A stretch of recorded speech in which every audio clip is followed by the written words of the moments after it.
Tony, Hey. you want to introduce this one? We've been recording just because. Just because. Oh, are we cutting it off or what are we doing? No, we're just gonna. You want to introduce our guest that we have? Oh Um, yeah, Kilian episode Duarte. 9, guys. 9. Episode Big 9. bottom episode 9. Ninth episode. Yeah, ninth episode. Kilian Duarte, progressive metal bass player. Yeah. Instagram guru. He's all over the place. Yeah, he's great. The name The really shred stuff. more people should know than they do. Yeah. Because that dude's gonna go places. Yeah. He's good people. Fucking good. He's a good guy. Great player. Humble. Smart Mhm. kid. Smart. Yeah. I liked talking to him and chatting with him. He was very He's yeah. a good dude. Yeah. That was fun. And I know you got I think maybe I met him face to face maybe once, but I really didn't know him. So it was really nice to just shoot the shit with him. It was cool, Mhm. you know? And thank God he's, him and family and everybody's doing well in these times. Sounds like he's kind of forced himself to learn the home recording, which is awesome, which I think is a valuable thing for. Oh man, I've had to do more with it myself. You know what I think mean? it's fantastic, man. I think, but I'm glad he's doing well and he's okay. And he's over by you, right, Tony? Massachusetts? He's only a few miles. He's the next town over, Okay. called Linfield. I'm in Peabody. They're my neighbors just south of me. Nice. And what's funny is he almost lives on the same road as like if I go on out of my driveway into my street, he's like a few miles to the right. That's so cool. I should just send both of your strings to like you, so then he has to come to your house to get them. To hang. Oh, but yeah, and then he'll eat me out of house and home, which I love doing. You know what I mean? Dude, No, I want it's to great. come over and eat. I want to come over and eat. You were saying you had you have a backyard barbecue thing that you do with all these people? Boy, Gene is just restoring like this huge grill, Oh. and I think we're gonna put a pergola up where Oh, nice. back there, and she wants to put a bocce court. So Oh, okay. I like it. old like it. school Guinea thing. So yeah, we're I love that. That's so rad. this all started from. I can't believe we're recording this because one place we go to on the 4th of July. I don't know if they're having their party yet or not. Oh, We got go it. there every year. So we said, okay, well, we'll host. Cool. We'll do this. And now it turned into like, oh, we're remodeling our house. It's Yeah. going crazy. That's awesome, man. Nice. I need a gig again to make money. I know. Well, the gig will start. Well, I just got a message that actually I am playing a church service this Sunday. It's on. Cool. So John, how's the church services out there? Yeah. I haven't heard of any actually starting back up yet. I mean, the thing is too is we had, I want to say in April, the governor allowed, when she said that, no groups over a certain size to meet and everything. Churches were given exemption from that, but very smartly, a lot of the churches said, well, that's great. We're not going to do it. And even like, you figured the Catholic Church would have been big on it, but I want to say, I think the bishop, the guy that oversees everything in Michigan was like, no, guys, we're not doing it either. just in case. Yeah. Safe. Yeah, out here we've been pre-recording our services and then they stream them. But it looks like we're still pre-recording on Friday for some, but then we actually have live services on Sunday. I don't know how many people, but I mean, that's kind of good news, Yeah. Stuff seems to be getting a little bit back to normal here, When I see talks of like gyms opening up in phase 3, and I don't know if that means masks or no masks or what, but I can tell you, and I'm pretty open about talking about this. I'm not trying to be controversial in any way. I can't see the people out here in the gyms wearing masks. I just, meathead mentality out here. And I'm okay with it. Yes. I'm all right with it. I mean, I can't wait till my hot yoga starts up again, but I'm wondering who knows? I mean, I don't know when that'll open up. So yeah, it's mountain biking. Yep. So, all right. So we had Kilian Duarte and we have our sponsors. Yes. We have sponsors. Tell them who we have, Steve. We have Italian Italia leather straps. Some of the best straps in the world. Available in all kinds of colors. Yeah, these are badass. They're incredible. ItaliaStraps.com. They do custom set lengths if you want. Yep. They do suede backing or leather backing. Leather backing.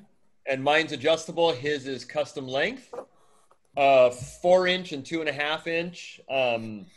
Yeah, they're just fantastic. They seem great. Have they been seen in fetish videos?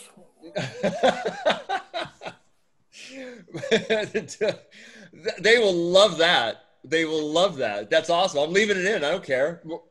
So just joking. I don't know. Who knows? No judgment here either, though. Who knows exactly? But no, they're super comfy and yeah, they're really good. ItaliaStraps.com. If you go to the website and go to, you'll find they usually have a 2-for-1 sale, and if you get on their mailing list, they always have deals. So very, very great stuff. Don't mess around. Mike delivers. Michael usually delivers in a couple of weeks, right? So yeah, 2 weeks. They cut them to they make them to order. So that's kind of cool. I was lucky enough in being in Boston. Michael out in Central California. I had my strap in a week and a half. I don't know if that's always the case, but that worked for me, right? Yeah, they kick ass. And they've been really busy, which is great. Good. John, can you mention the other sponsor that we're dealing with right now? I would love to, Tony. Our other is a case company that we've all been working with for a while. Music Area Cases. They are a Chinese company that deals with a lot of the private label, much larger gig bag ones out there that shan't be named, but they've got a lot of the really cool accoutrements that we're all used to. They're super sturdy and they're just great bags. Yeah, tons of room. Pockets, rooms. I think I'm out of mints, guys. Oh man. So the other thing too, this one, I don't know, John, do we have the same one, the green one? This one's a little bit lesser. Oh, like that's this lesser. Real streamlined. Yeah, and I do have the one that Tony has, but this one, it's nice. So this is a 35-inch scale base, and I have a lot of room. So yeah, this one's the Fender ones are always a little bit taller anyway. Yes, yeah. There's still plenty of room to fit something else in there. I put 35-inch scale bases in this. All my levels are 35, no problem. In fact, I put my multi-scale LTD in here, and that's 34 to 37. Oh, geez, yeah. So it was right up at the top, but there wasn't any it didn't stretch or anything. Yeah, I'm missing top either. It fits just fine. You don't have any feta pie?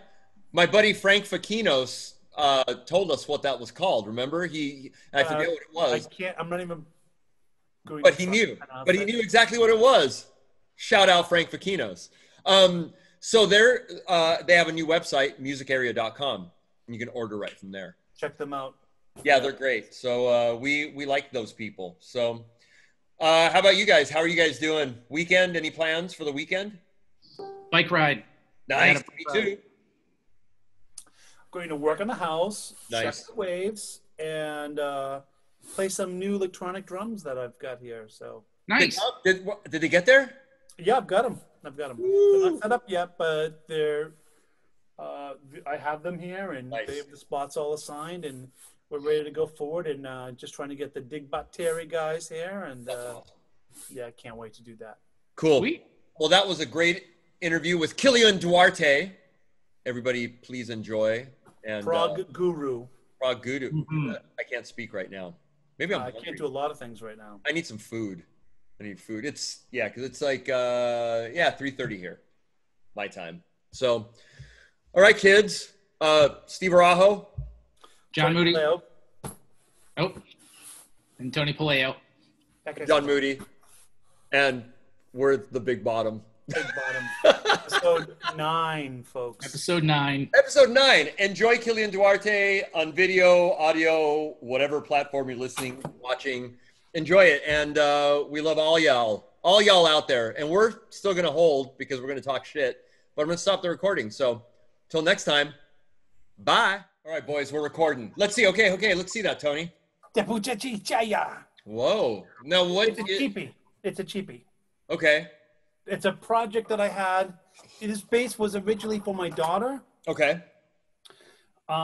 It was really cheap. It was a 5-string Squire. Oh, nice. So, but the body's actually alder and pretty good. Okay. So, Very cool. Northstrand just sent me some 5% overwound pickups, Nice.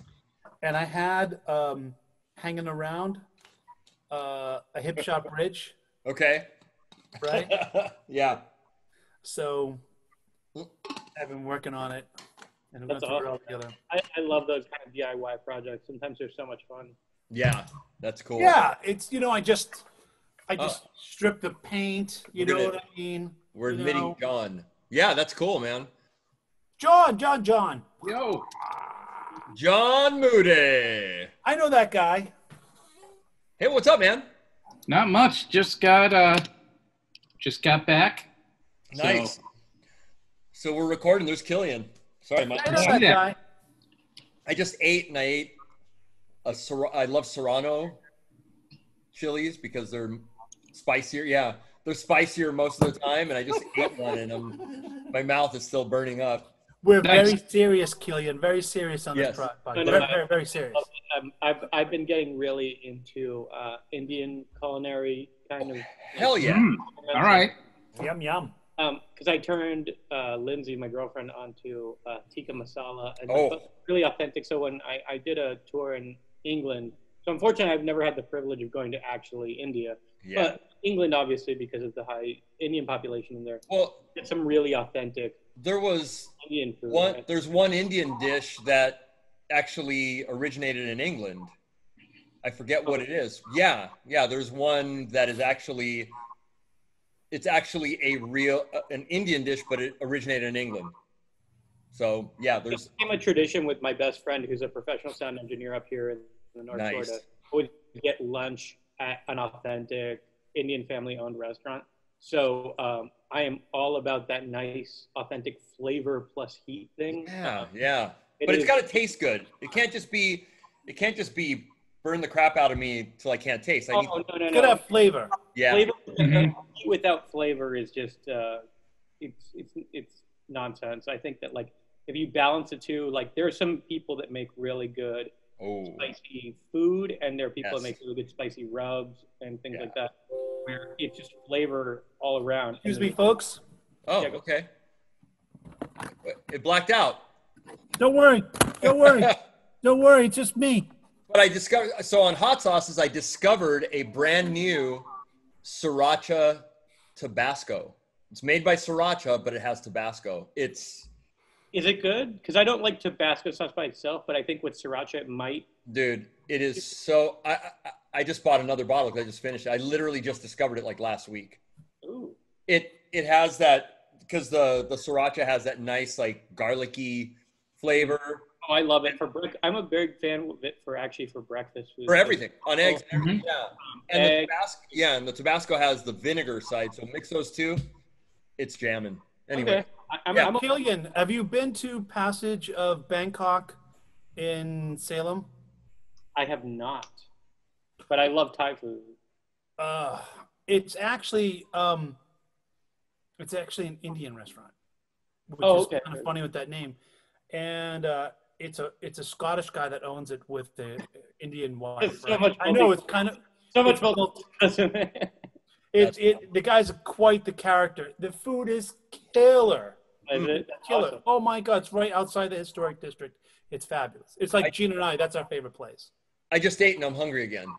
Damn it. Oh, Yeah, Southeast Asian food, I am a giant fan of.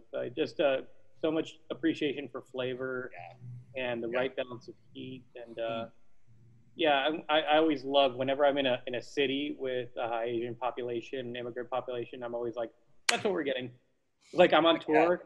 I'm like, yo, if they like if I'm in San Francisco or if I'm in anywhere in the Bay Area or anything like that, where there's a high influx of Asian immigrants, I always go like, yep, we're getting Asian food because it's Nice. absolutely fine. Nice. It's so good. so Very cool. Kilian, tell us what's going on in your life right now. How are you dealing with the present situation? You know what? I got to be very grateful for just my situation in life. So I got my health, which is the first thing, which, appreciate, for that. And then on top of that, it's been good in the sense that I've been having a steady stream of students. I'm very fortunate enough that enough people care about the fact that I do the Woodleys, that they want to learn the Woodleys from me, and the slappity slappities, the tappity tappities, the thumpity thumpities, and all the other descriptions above. So and do you also show them how to speed it up on Instagram too? Oh yeah, dude. I totally know how to hack that stuff. Yeah, it's so fun. I literally it's amazing because I literally go guys, I'm too ignorant to know how to cheat. Yeah. I wish I could. That would make my life so much easier if I could just knew how to be a video master and cheat all that stuff. Right. But things have been really good, man. I mean, I honestly like everyone else in America, we're dealing with the repercussions of it professionally. The Skills Summit record is delayed because the vinyl company, we're finally going to get it. But the problem is that all the vinyl, it's a double record. So remember vinyls when they were double albums, it's way more money. And when you're doing a double pressing, it's super kind of, especially because now it's not black vinyl, it's special edition vinyl, so people will pay more for it, but it has to look like the Star Spangled Banner, and it has to come with special packaging and the whole 9 yards.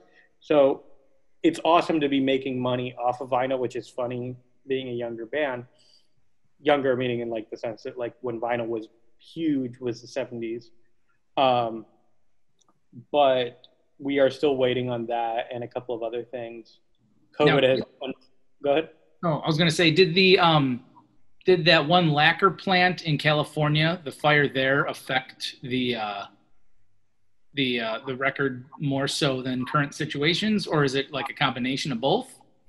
I would have to say that it might have. What was the date when that fire happened? I was not aware of that happening. I want to say it was something maybe January, and it was one of the only, one of the 3 lacquer plants in the world that still made the lacquer for the pressings. Some of the a lot of masters were lost during that time. A lot of masters. Man.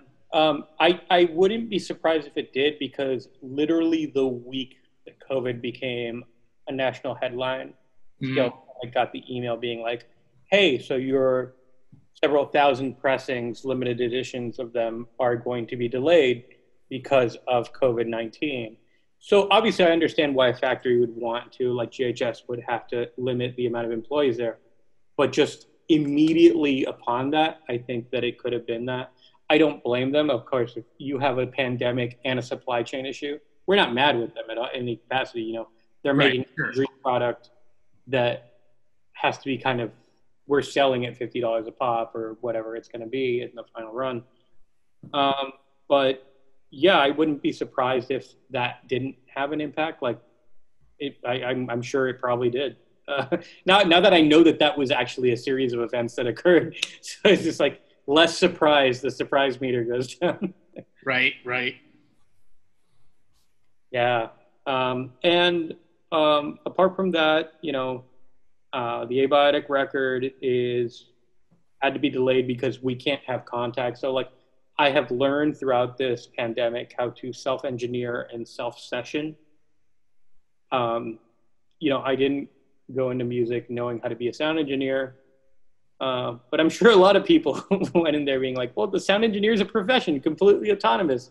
You could be the best bass player in the world. I'm sure if I gave Lee Sklar a DAW, I'm assuming, but I'm sure that when Lee Sklar was doing, a session with Lyle Lovett, he'd be hey, there's a guy behind the console. He's doing the fader thing, and I'm doing the bass thing. And good for him, and he's a genius in every capacity. But I've had to learn how to do that aspect of it. So unfortunately, the Abiotic record has to be, we're on a label. We're on the Artisan era. So our drummer, Tony, who's a professional sound engineer, is going to be doing the whole record. So we've had to wait, because my editing, my expertise, it's up to a label standard now, professional label standard, where they can't rely that Kilian maybe did the crossfades wrong and still pay out. So we had to wait a little bit on that, but yeah, things are good. I have my health and I have my students and I got my bunny rabbit and Lindsay, and so nice. Now, tell us, what did you use for basses on those records? Yeah, it's a very diverse question. So for the Scale of Summit record, it ended up being I brought a Vader 6 with the PJ combination and my JB, the fade finish one, the transitional one. So what ended up having, I did everything on the jazz bass. Really? Yeah, so I did everything on 5-string multi-scale jazz bass with single coils.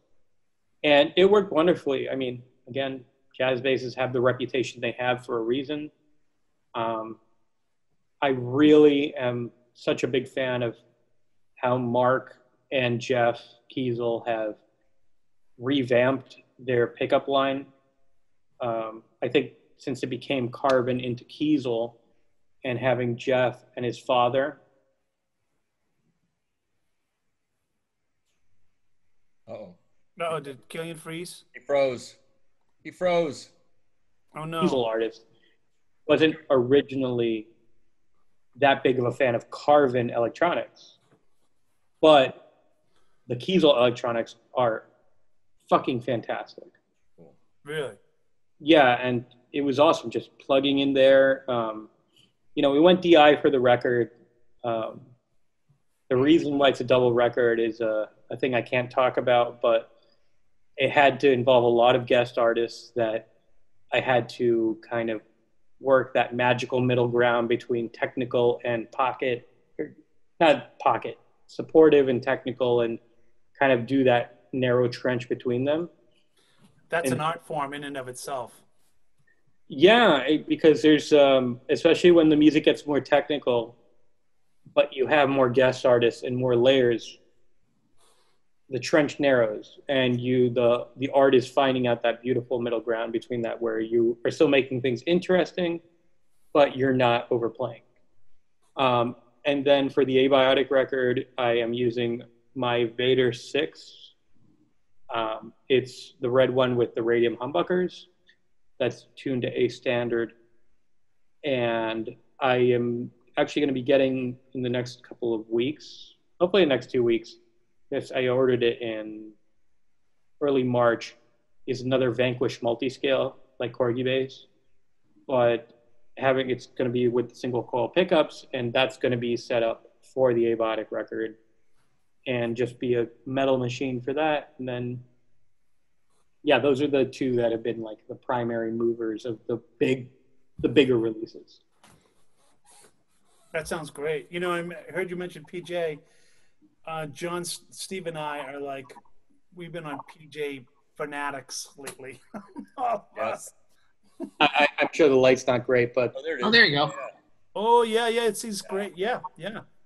this little bass is so wonderful because, unfortunately, apart from certain wedding dates that I do and certain theater dates I do, 4 strings I don't get as often the privilege of using. But for theater gigs, this is awesome because the P pickup on this, the split coil, is so aggressive and wonderful. And then the back pickup, I can do Fusion Town, and I get it. Cool. Is that a short scale? No, it's a full 34-inch scale. Okay, nice. Which model is that one? This is the second Zeus bass they ever built. Headless? Yeah, and it's been wonderful. I do this a lot for teaching as well because a lot of my students are primarily 4-string players. Nice. And I always try to give a little homage. I'm a big fan of 70s jazz basses. Like, I love and in that pickup spacing. So that's why the black blocking lace. I think they're such a classy look. Like, I grew up a big fan of like Geddy Lee, and man. So that look. So when they told me like, what do you want for the fingerboard? And I go like, you can get me those black block inlays. I'm like, that's cool. Now, who's got the first Zeus? Is that Ben Jones? Ben has actually the original. So the cool thing about Ben is that that bass was, so when Jeff does the first one, it's by hand. And then he has to CNC and they laser do the whole thing to check the schematics of everything. So Ben actually has the first one. And I think I'm number 2 or 3. Nice. Only a nerd knows that stuff. Super nerd. Hashtag super nerd. True. What DAW are you using, Kilian?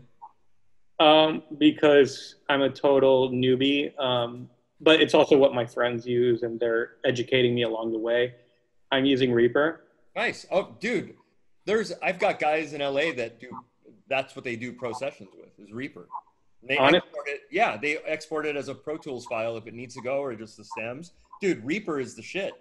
Some of the most impressive sessions, so the Mimesis record, which is another band I'm in. Yeah. If you looked at the stem file, the session project, you're talking about 200 files for like how epic it was. Mm-hmm. And Reaper handled it like a boss. So one of my people that is educating on this is my drummer and sound engineer friend, Anthony LaSimone.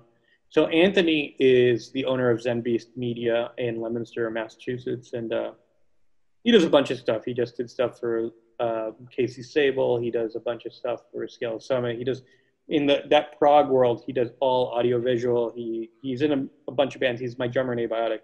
But he always was my regular recording engineer for a lot of stuff. Yeah. So he's been kind of being like he's like dad holding my hand, being like, how do I crossfade the edits? But it's been working. Like the DIs are good.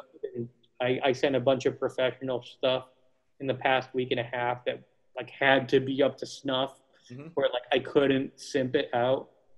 And the people that received the files were like, this sounds great. Great job. So I was like, well, poop in, poop out. But Reaper, back when it first came out, I used it when I was like back in the 90s. And Reaper's that yeah, or late 90s. It's been around for a long time, man. Yeah. Kakos, right? Cockos. Kakos.com is the parent company, and Reaper, and it's super lightweight, but it reads VSTs.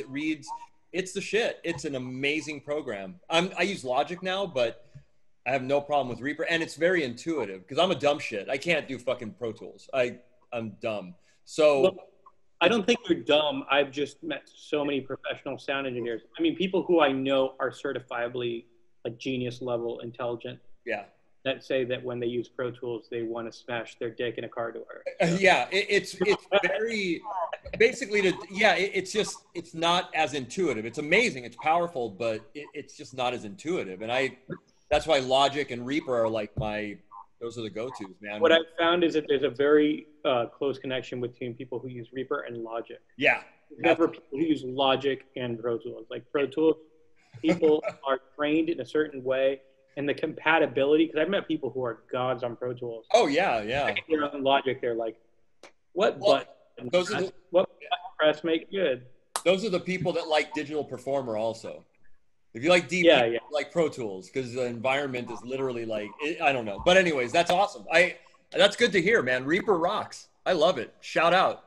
It's a great Your Reaper analogy almost reminds me of the people that are super smart, but then when they, like artists that try to use Photoshop, it's kind of the same thing. It's just like you're looking at being like, and then every time they put out we have a new version, it's like, all right, you're going to learn this whole program all over again. But it's very true. My father is a professional graphic designer down in South Florida, and the man's almost 70 years old, and he's been using Photoshop since like 1992. Wow. Yeah. He moved to the States in 1991. Wow. And I learned in college on Photoshop 2. Well, I remember my dad, literally when he got Adobe, like it was a binder full of floppies. Yeah. You'd get the floppy, and it would be, I remember a day, like I remember being a little kid, and he'd be there with the Mac computer. He had 45 minutes, he'd go to make lunch. Yeah. Stage 2. I remember all of that, but yeah, like, and even now he's like, oh yeah, so they got an update. So this poor man has had like almost 30 years of updates. It's been broken by it already. So it's just like, all right. For me, Master program. This is what we do in Soviet. yeah. For me, I love, so I, Premiere and, all that. I could do all that. And then I started trying Photoshop, and it literally, but now I'm okay. I'm decent, but I've been in that creative cloud for a long time. But yeah, you're right. Photoshop was a huge mystery. I could do all this other shit. And then Photoshop was like this, I don't get it. Now I get it. I still suck at it, but I get it. Learning curves, man. I say that like I mean that's the one thing I'm very fortunate. We are all very fortunate to live in the DIY age. Yeah. But man, sometimes when you're just in the room with an expert that just goes like, "Hey, I'm an engineer. You're a bass player. Just play bass. Don't worry about the DAW."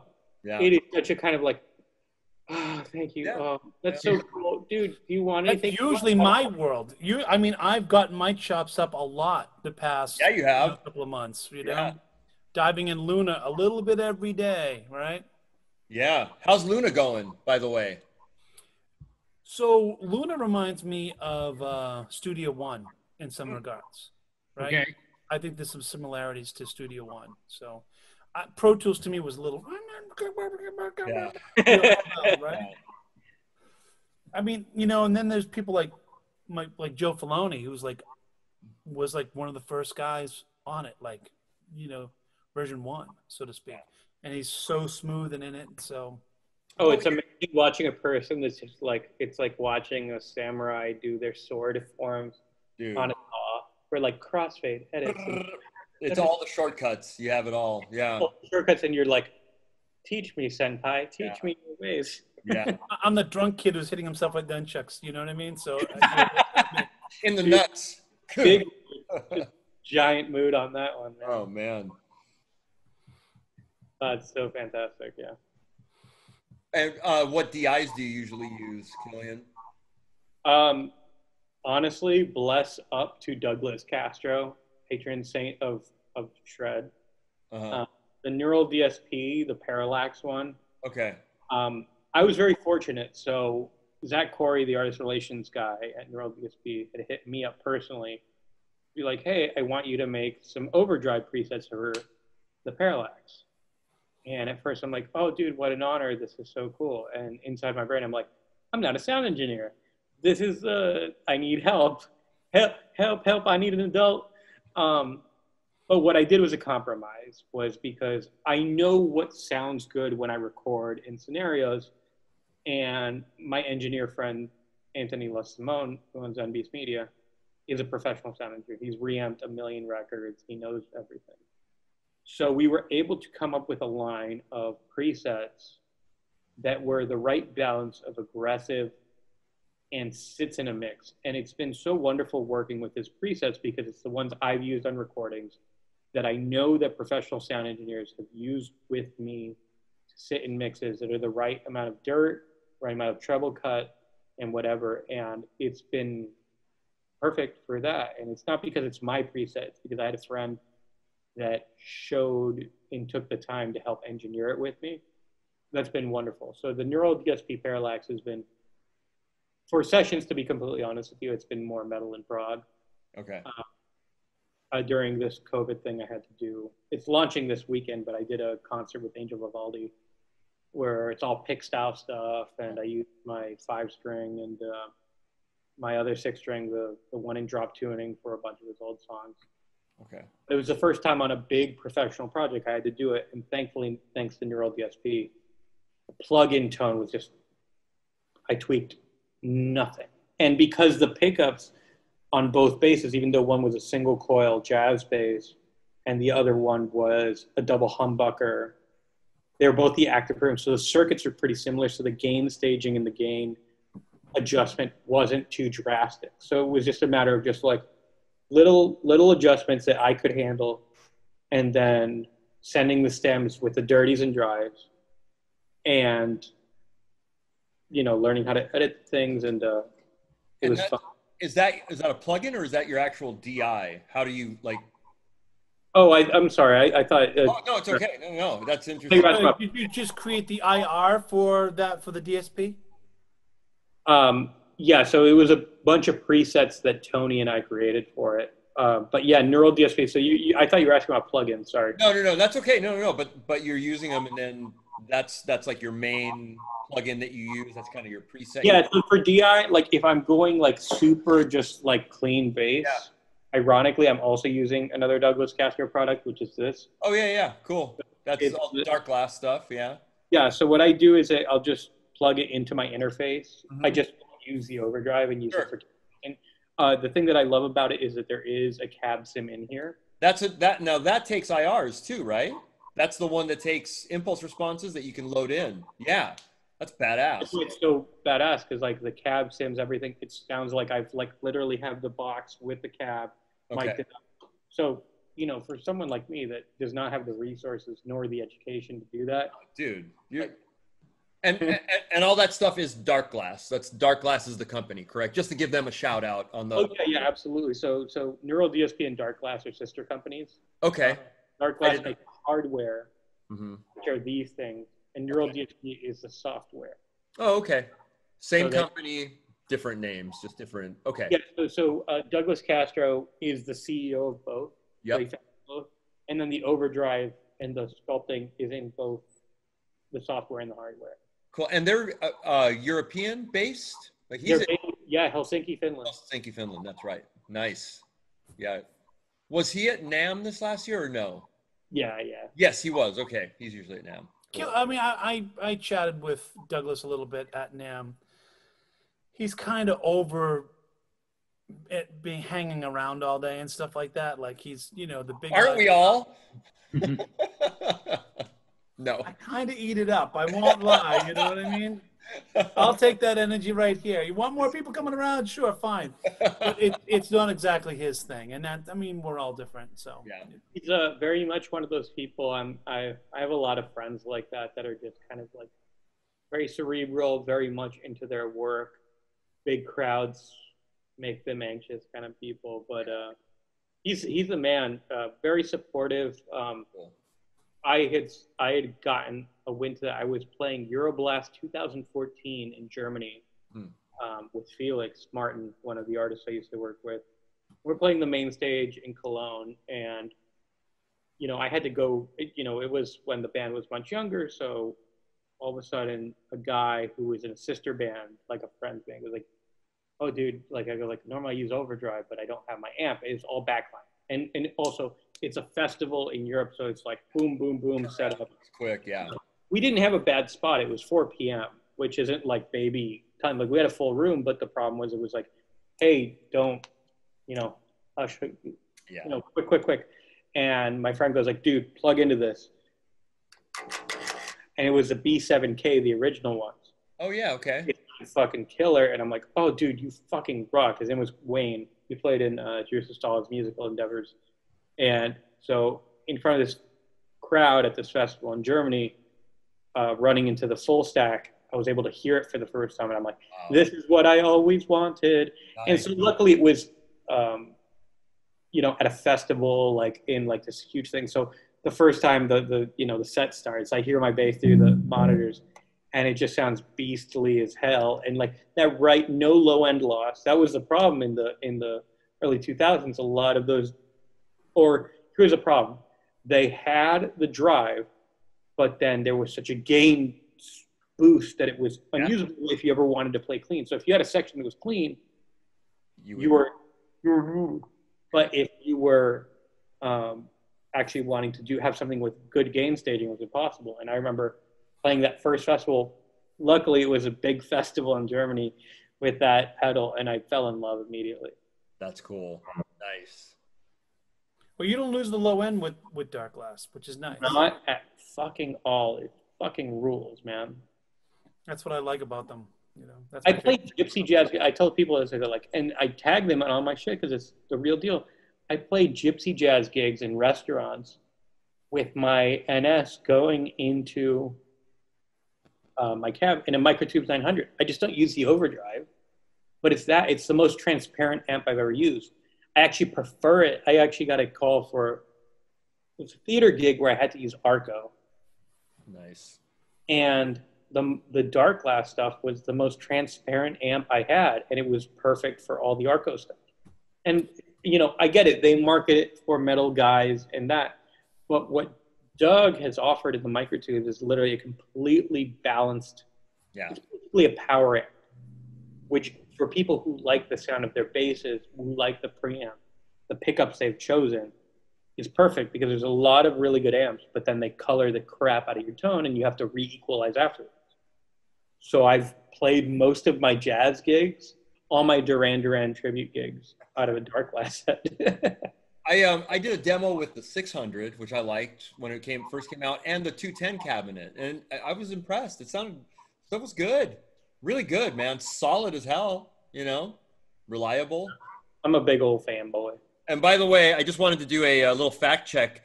Reaper was 2006, so not as early late 90s, but still, 2006 was when it came out. So that's still way longer than I originally thought it was. So. And it's an acronym for Rapid Environment for Audio Production, Engineering, and Recording. Whoa. Anyways. So I just, the little shooting star, the NBC shooting star, the more you know. That's what I'm going to put there, yeah. So anyways, just a fact check. I had to do it.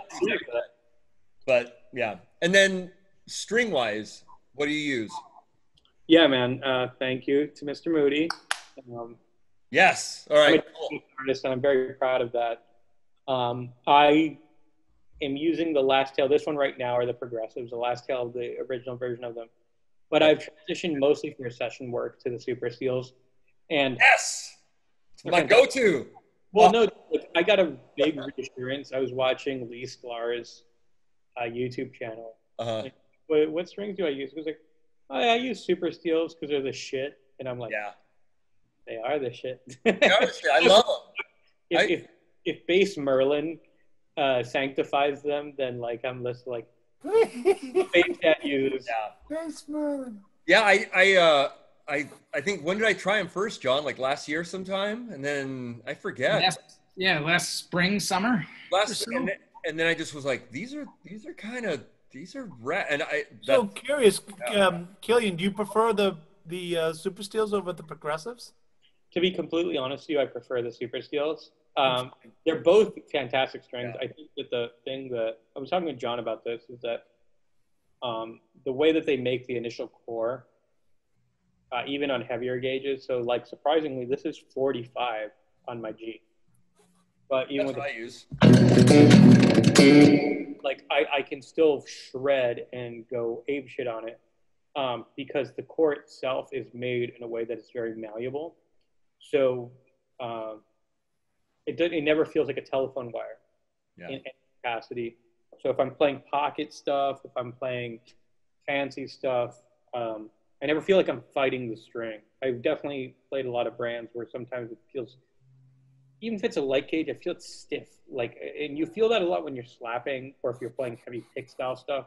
Playing normal finger style stuff, you don't necessarily feel it that much. But if you're doing stuff where you have to dig in more, I like the tactile feel of my fretting hand on the steel. That's what I like. I like a little bit of, I just like that little roughness. On fretless, I like nickel. What's that? A little bit of drag. Yeah, it just feels solid. But I do like nickel on fretless. I don't know. The thing that's nice about the Super Steels too is that they do have that little bit of grit that makes you feel like you're playing a stainless steel string. Yeah. But it's not like Roto Sounds where you feel like you're cheese grating your hands. There's nothing against Roto Sound. I think that Roto Sound actually makes a really high quality string. The difference is that every time I've ever had a Roto Sound string on my bass, one, my hands smell, which is weird. Afterwards, you're like, I thought you're one person to smell your hands, but you're like, I smell pennies. Like any time. And two, it's just even me that I got calluses up the wazoo, like my hands are used to it.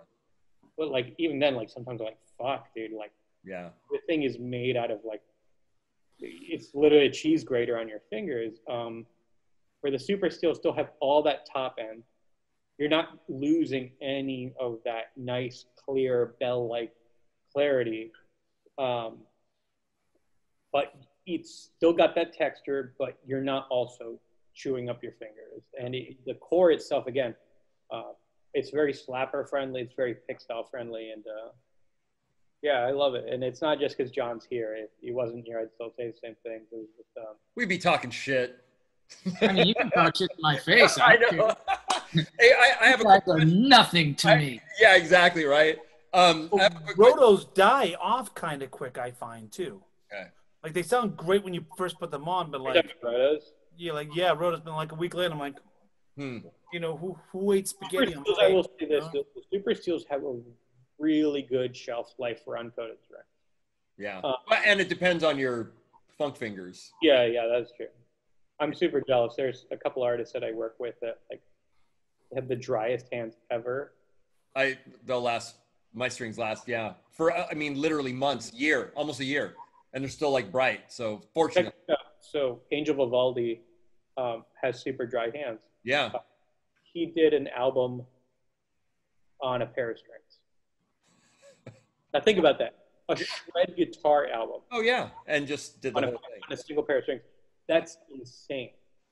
When you're going alternate picking, sweep picking, doing rhythms, rhythm, like, and I was like, "What do you mean you have it?" He goes like, "Oh, I saved every pair of strings I've ever had." He goes like, "So he has literally a pack of I forget what company he uses. It says Images and Words," and I go like, "What do you mean?" He goes like, "Oh yeah, that pack of strings was the entirety of the tracking of an hour and a half long record." And I'm like, "That is fucking bananas." And I mean, I'm in the middle ground. I'm not Mike Pope. If anyone's ever met Mike Pope, Mike looks Mike looks at a pair of strings and they just die. Yeah. He even said I played his bass. I did a show with Mike back in September. And I remember. And it's like, dum, dum, dum. I was like, put this Madeira back. Thank you very much.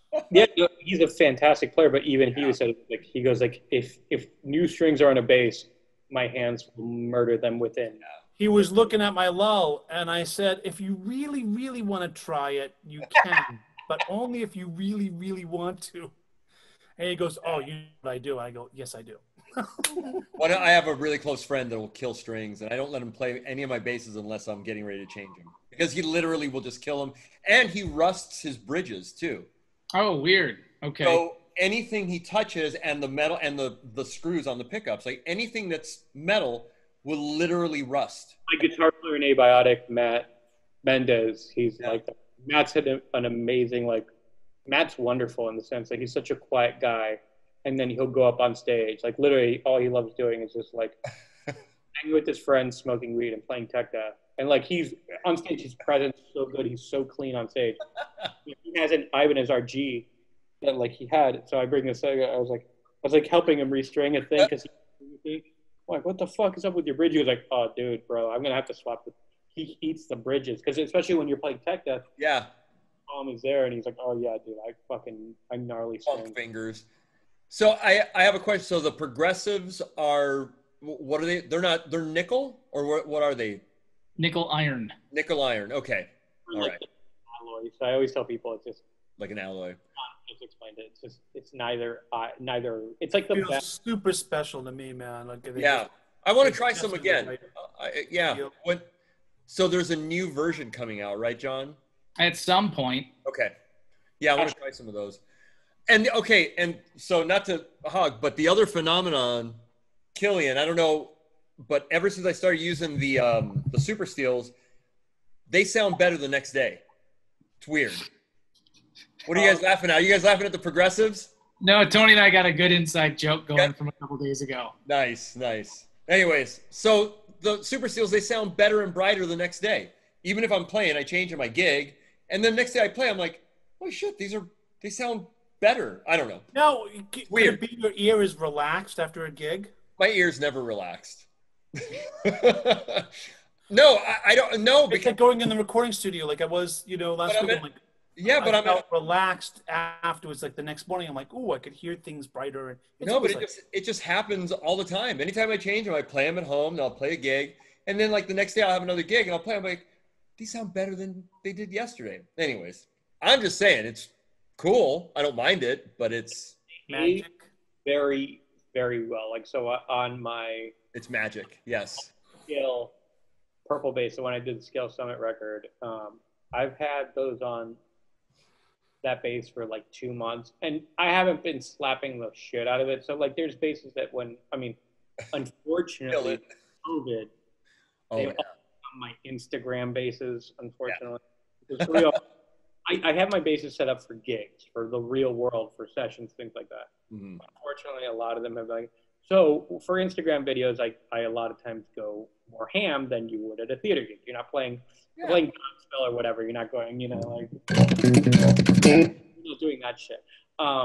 So the strings sometimes die a little faster when I'm going on a bass that I use only for flashy shit. Sure. That bass, God, it's been 2.5 months since I changed the strings on that. No, even before that, it's before COVID, and it still sounds nice. With me kicking the fuck out of it. BC19. That's what we're going to call it. Before COVID-19. Dude, right? If your strings lasted BC19. BC19. Do you have a spreadsheet when you change your strings? I don't, but I'm fortunate enough to have a ton of basses. What's that? Unfortunately, what? I'm fortunate enough to have like a lot of basses, so that would be a pain in the ass. Tony and I do. Well, do you, John? Do you have a spreadsheet? No. What the? I don't have a spreadsheet. Why not? Tony and I have spreadsheets. I will say, actually, it's kind of that. What's that? That old saying they say if you want to live in a house always with half-finished products, marry a construction worker kind of thing. Because they build stuff all day and then they never do it. So I am really, really bad at changing strings now because I've worked there for 7 years. So, I mean, honestly, too, it's like my Hilton sounds awful right now. It's because the strings are dead. And I look over to it and I'm like, I should probably change the strings on that. Yeah, but this other one's got newer strings. We'll use that for right now. Yeah. I just get some basses. I get a lot of basses in and out. So it's like I just have to put it because I'm like, oh, when did I change these? What are they? And then, okay, what's on these right now? So anyways. Steve inspired me to create a spreadsheet and keep track of them. It's not a bad idea. I never thought about it. Luckily, thankfully, because I have a couple of friends who are other brand artists that shall not be named. It's another brand that kind of embraced recently. And like every week they're like, fuck man, like I get my artist rep sends me this many and I've already nuked all of them. And I'm like, but like with mine, when John sends me the amount that I send, like it actually does last me a while. And then this is with me gigging, with me recording, with me. The real test was on the last tour I did, which was a full U.S. tech death tour, opening up for Suffocation, playing insane shit in lighted venues where, it's not for the faint of heart. It's me going absolutely apeshit, sweating on stage doing that. And my super steels, like I would change them every, on my jazz bass, every 6 gigs. For tech death, when you're playing, sweating your shit off on them. And that was just to keep it at super nice and even. If I wanted to, I could have kept, if I wanted to be really lazy about it, it still would have sounded excellent. 2 pairs of strings on each bass on a almost 40-date US tour, playing insane music where I'm going absolutely bonkers on stage and the dynamics are, brick on the accelerator pedal. So that's where I knew, when it was thanks to Tony, I got in touch with John, but it was when I went on my first real, longer tours where I'm like, okay, if these strings suck, well, we're going to find out real soon because, I'm going to be sweating like a pig on stage, especially June tours, and they last as long as you just do a little wipey. And yeah. Kilian, did you go ampless on that tour and you just use the dark glass pedal? It was awesome. It was the first tour I did completely DI, and thanks to the cab sims and everything, it worked really well. We were fortunate enough to have a sound engineer with us. I do not recommend doing DI if you're using house, guys. Did you in-ears? No monitors, but he already had. So the reason why it worked is because he had our presets already set up. Sure. He had a flash drive being boom, boom. Yeah. And then literally the time that was a transitional period, because we were all ampless, the guitar players used Kempers, backing tracks, drum, boom, boom, boom. Yeah. And bass, he would know, and he already kind of knew what I liked in the monitors. Cool. So he would already kind of flatly be like, Yeah. Kilian wants it at this, and then we would adjust for. Yeah, little micro adjustments depending on the venue and the gig. It was enough where if you know your set and you're a road dog. Yeah. It was great. His name's, for anyone looking for amazing sound engineers when this stuff gets out, his name's Tyler Fritzl. He's incredible. Shout out. The tour with Free and Art Checo and was it his Periphery and a bunch of, it was a big ass fucking tour, but he was the Art Checo sound engineer. He's the man. That definitely helps because all of us have our gripes and our nightmares with idiot sound people. And it's just really nice when you get somebody that's competent and really understands you. And yeah, a good front of house, good monitor guy, that's so valuable. I mean, it just makes everything easy, man. Like a fine wine. It is. Yeah, it really, and it makes everything, it just makes everything go so much smoother, man. One piece of advice to all that, if you are in an ampless situation, 100% it has to be your own sound guy to some degree in there. Yeah. Or has to be. I will never do another gig where it's ampless and the sound's not mine. You know what I mean? I've done a ton of those. It just depends on the person and their sound system. Oh my God, I had some nightmares last summer. Yeah. Oh. Yeah. Yeah. It can be a pain for sure. I will say this: I still prefer at least some signal on stage because I will say, like, I'm lucky enough to have some good earplugs. It's not phone bullshit. It's much better than that. Yeah, yeah. Feel it on stage, and also because like sometimes you don't want to be completely reliant on the system. Because here's the thing, Yeah. Venues can be a little sketchy sometimes, like, and even good venues. So like, it happens, man. famous venues, dude. Like, so Sunset Strips, right? The Roxy and the Viper Room. Oh. Systems. Okay, the Viper Room, immaculate. I could eat off the stage, amazing. The Roxy, middle ground. The Whiskey A Go Go, the dumpster fire. Yeah, man. You'll be like, I'm playing the Whiskey A Go Go, and I'm like, that's gonna sound like shit, man. And you're like, wait, what are you talking about, dude? That's the most famous venue on the Sunset Strip. It's gonna sound crazy. Those monitors are from 1984. They still have fucking Motley Crue's piss in the middle. Yeah, absolutely, man. It's things you like. The more you learn. And I had my pedal board go out last summer at a show. Oh. Like, just talk about not our sound man. Didn't know what to do. Yeah, I'm like, never again. So yeah, that's just me. 100%. If you're gonna do ampless, have another person, like being a quarterback. Make sure your wide receiver is someone that's gonna catch the ball. Yeah. Right. You gotta have some sort of safety net. Yeah. So what's that strap? Is that one of those fire hose straps? Yeah, man. It's pretty awesome, honestly. Cool. It's a fire hose?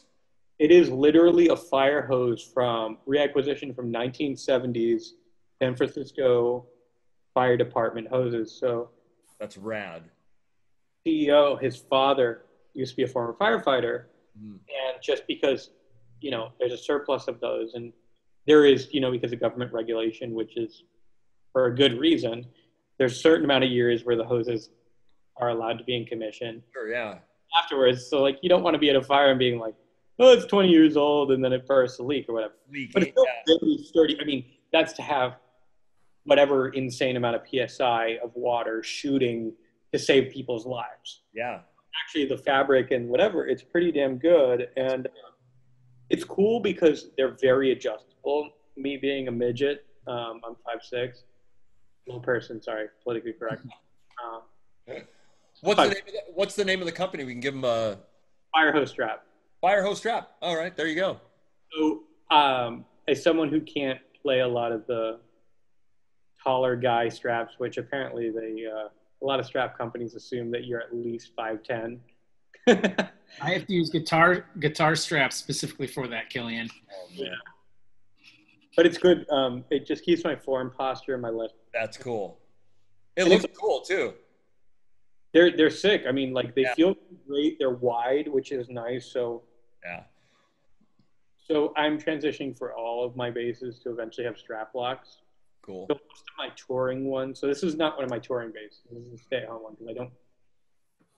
I love playing fours, but most of my four-string gigs are theater gigs, so they're sit gigs. Yeah. So I can do it. But like my stand-up rock out ones, they all have Dunlop strap locks. So eventually I'm going to transition and get all my straps to have strap locks and replace the buttons as well. But yeah, for like these types of ones, these are awesome. I mean, this would be awesome with strap locks. It's just, it just happens to be, but it's great because it's short. So when I'm teaching lessons, when I'm doing theater gigs, it's just the right length. I'm not having to not fighting anything, and it's great. Cool. So what are your plans after COVID? Before we wrap everything up and see what's going on, I want to know what you plan on doing after, like, say, phase 4. Man, a lot of album releases.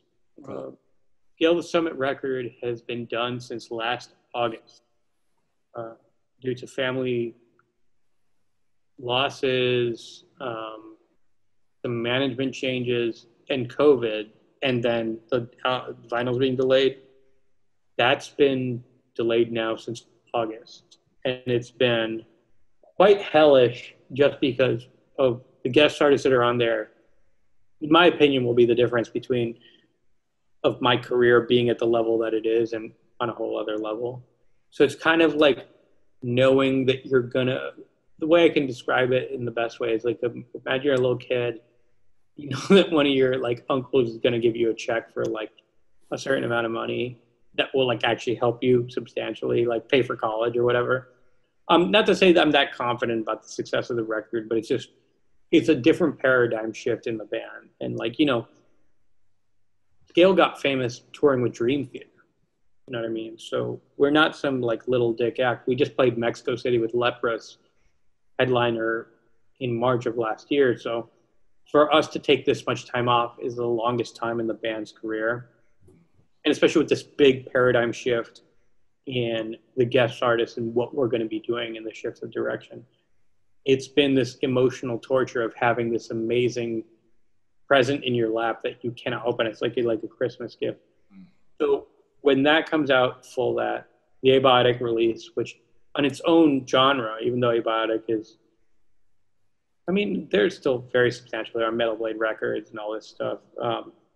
Will be its own thing. We have a ton of guest artists for this. So I was going to come out this summer just fucking fist punching, being like, take my content, motherfuckers. Yeah. All my bands, take all the things. And COVID's just like, hey, Kilian, you want to wait? And, being an adult and being grateful for the things, I got to wait. But it's really going to just be bands, releases, the big picture. Because as much as I love social media and making videos, I grew up to make records. I wanted to make records. I want to release records. I want to tour the world. And so having that all be on the brake pedal is a little discouraging, but I have the fury of 1,000 suns to just be like, let's go. So the second that record's out, I'm just going to be throw it out, tomahawks throwing, and then with the Abiotic record, just tour until I can't stand up and release content. Luckily we made up for time. The Scale record already has 4 lyric videos ready. We've got guitar playthroughs. I'm in the current process of writing the bass tab book for people. It just sucks. It's all on hold, but really, honestly, the second I can, and it's safe for people, especially I have people in my family who, people, that's the misconception. They go oh, they're reporting deaths as COVID, and it's these people had other things. I go well, COVID just is the lubricant towards their death. That's why it is. It's literally, they would have survived or they would have lived a much longer life, but this is just kind of the thing that kills them. And, the second that I'm not endangering those people anymore and that it's safe and that we can all gather and do this. Yeah. I just have like an ammunition storage shed fortress filled with content that I want to just. It'll come out, man. Yeah. And how about your social medias for people? Where can they find you? Yeah, thanks, guys. So for me personally, I post all the time on Kilian Duarte Bass at gmail.com. Kilian Duarte Bass on Instagram. Okay. Um, And website? on Instagram. On Instagram, how about a website? Do you have a webpage? Yeah, I do actually. I don't update it that often, but it's KilianDuarte.com. Okay. A bunch of links to like all the music videos, all the stuff. I still do lessons on there. Then still keep in check with Abiotic, Scale the Summit. What do you call it? Laddermouth. That's one of my smaller bands. But we're still in the process of recording the record right now with that. And then just, just keep chugging along, man. Just nice. That's awesome. And I'll put all that stuff in the, I'll put links to your bio and links to all that stuff for sure. So people can find you. They will find you. Thank you. Well, thank you for having me. It means a lot. Dude. Absolutely, brother. So yeah, man. Yeah. So at this time, I do not end the meeting. I just stop the recording and we stay on and we talk some shit afterwards. So let me not mess up this time. Because the last time I totally effed up and I ended up on everybody. I hung up on everyone. This time I will not. So everybody out there, Kilian Duarte, you rock. Thank you so much. Really means a lot. Thank you for being on here. Thank you so much. It means a lot, guys. Thanks, guys. All right, Big Bottom Crew out. I'm stopping recording.